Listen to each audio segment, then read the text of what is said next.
నమస్కారం బంధువులారా, మీ అందరికీ మా ఛానల్కి స్వాగతం. నేను మీ స్నేహితుడు.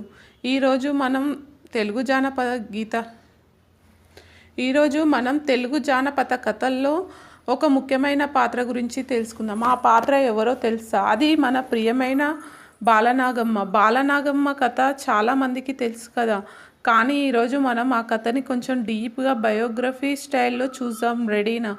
మొదట మనం బాలనాగమ్మ పుట్టుక గురించి మాట్లాడుకుందాం. ఆ రోజుల్లో, అంటే సుమారు 500 సంవత్సరాల క్రితం, ఆంధ్రప్రదేశ్లోని ఒక చిన్న గ్రామంలో బాలనాగమ్మ పుట్టింది. ఆవిడ తల్లిదండ్రులు సాధారణ రైతులు. వాళ్ళ పేర్లు నాగమ్మ, వీరన్న. బాలనాగమ్మ పుట్టగానే ఆ ఊరి జ్యోతిష్కుడు ఒక పెద్ద భవిష్యవాణి చెప్పాడు. ఏమన్నాడో తెలుసా? ఈ పిల్ల పుట్టుకతోనే దైవాంశ సంభూతురాలు. ఈమె పెద్దయ్యాక ఈ ఊరికి రక్షణ కవచంలా నిలుస్తుంది అని చెప్పాడు. ఊరి ప్రజలందరూ ఆశ్చర్యపోయారు. ఈ మామూలు రైతు పిల్ల ఎలా అంత గొప్పగా ఉంటుంది అని అనుకున్నారు. కానీ నాగమ్మ, వీరన్న మాత్రం తమ కూతురు ప్రత్యేకమైనదని నమ్మారు. బాలనాగమ్మ పెరిగే కొద్దీ ఆమె అందంతో పాటు తెలివి కూడా పెరిగింది. చిన్నప్పటి నుంచే ఆమెకు పాములంటే చాలా ఇష్టం. అందుకే ఊరి ప్రజలు ఆమెని నాగమ్మ బిడ్డ అని పిలిచేవారు. ఒకసారి బాలనాగమ్మ 10 ఏళ్ల వయసులో ఉన్నప్పుడు ఊరి చెరువు దగ్గర ఆడుకుంటుంది. అక్కడ ఒక పెద్ద నాగుపాము కనిపించింది. అందరూ భయపడ్డారు. కానీ బాలనాగమ్మ మాత్రం నవ్వుతూ ఆ పాముతో మాట్లాడింది. ఆ తర్వాత ఆ పాము శాంతంగా వెళ్ళిపోయింది. ఇది చూసిన ఊరి ప్రజలు ఆశ్చర్యపోయారు. ఇప్పుడు మనం బాలనాగమ్మ జీవితంలో ఒక కీలకమైన మలుపు గురించి మాట్లాడుకుందాం. బాలనాగమ్మ 16 ఏళ్ల వయసుకు చేరుకునేసరికి ఆమె అందం, తెలివితేటలు ఊరంతా ప్రసిద్ధి చెందాయి. ఆ సమయంలో ఆ ప్రాంతంలో ఒక దుష్ట మంత్రగాడు బాలనాగమ్మ గురించి విన్నాడు. అతని పేరు మాయలోడు. వీడు ఎంతటి దుష్టుడంటే తన మంత్రశక్తులతో ఊరి ప్రజలను భయపెట్టేవాడు. మాయలోడు బాలనాగమ్మని చూడగానే ఆమెని తన భార్యగా చేసుకోవాలనుకుంటాడు.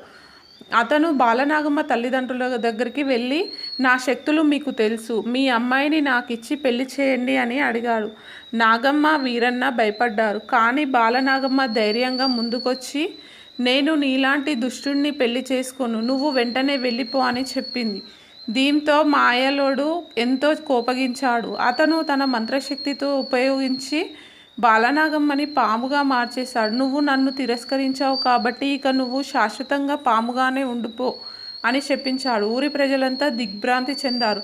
వాళ్ళ ప్రియమైన బాలనాగమ్మ ఇప్పుడు ఒక పాము. నాగమ్మ, వీరన్న విలపించారు. మా బంగారు తల్లిని మళ్ళీ మాకివ్వండి అని దేవుళ్ళను వేడుకున్నారు. కానీ బాలనాగమ్మ మాత్రం ధైర్యం కోల్పోలేదు. పాముగా మారినప్పటికీ ఆమె తన తెలివితేటలు పోగొట్టుకోలేదు. ఆమె ఊరిని కాపాడడం మొదలుపెట్టింది. రాత్రిపూట దొంగలు వస్తే వాళ్ళని తరిమి కొట్టేది. పొలాల్లోకి అడవి జంతువులు వస్తే వాటిని భయపెట్టి పారదోలేది. ఇలా కొన్ని నెలలు గడిచాయి. ఒకరోజు మాయలోడు మళ్ళీ ఊరికి వచ్చాడు. ఎప్పుడైనా బాలనాగమ్మ నన్ను పెళ్లి చేసుకుంటుందా అని అడిగాడు. అప్పుడు పాముగా ఉన్న బాలనాగమ్మ ముందుకొచ్చి, నువ్వు నన్ను ఎంత బాధ పెట్టినా నా మనసు మారలేదు. నేను ఇంకా నీలాంటి దుష్టుడిని పెళ్లి చేసుకోను అని చెప్పింది. బాలనాగమ్మ ధైర్యం చూసి ఊరి ప్రజలు ఆశ్చర్యపోయారు. వాళ్ళంతా కలిసి మాయలోడిని ఎదిరించారు. మా బాలనాగమ్మని విడిచిపెట్టు, లేకపోతే నువ్వే ఇక్కడ ఉండలేవు అని హెచ్చరించారు. ఊరి ప్రజల ఐక్యత, బాలనాగమ్మ ధైర్యము చూసి మాయలోడు భయపడ్డాడు. అతను తన మంత్రాన్ని ఉపసంహరించుకొని పారిపోయాడు. వెంటనే బాలనాగమ్మ మళ్ళీ మనిషిగా మారిపోయింది. ఊరి ప్రజలంతా సంతోషంతో ఆనందపడ్డారు. అప్పటి నుంచి బాలనాగమ్మను మా ఊరి రక్షణ దేవత అని పిలవడం మొదలుపెట్టారు. బాలనాగమ్మ కథ ఇక్కడితో అయిపోలేదు బంధువులారా. ఆ తర్వాత ఆమె జీవితం ఇంకా ఎన్నో మంచి పనులతో నిండిపోయింది. ఆమె తన జ్ఞానాన్ని ఉపయోగించి ఊరి ప్రజలకి సాయం చేసేది. రోగాలకి మందులు చెప్పడము, పంటలు బాగా పండించడానికి సలహాలు ఇవ్వడం, ఇలా ఎన్నో పనులు చేసేది. బాలనాగమ్మ పేరు క్రమంగా చుట్టుపక్కల ఊళ్ళకి కూడా పాకింది. దూర ప్రాంతాల నుండి ప్రజలు ఆమె సలహా కోసం వచ్చేవారు. ఆమె అందరికీ ఎంతో ప్రేమగా, ఓపికగా సాయం చేసేది.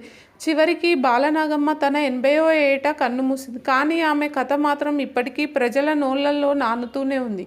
తరతరాలుగా తల్లులు తమ పిల్లలకి బాలనాగమ్మ కథ చెప్తూనే ఉన్నారు. మిత్రులారా, బాలనాగమ్మ కథ నుండి మనం ఏం నేర్చుకోవాలంటే, ఒకటి, ధైర్యంగా ఉండాలి. కష్టాలు వచ్చినా భయపడకూడదు.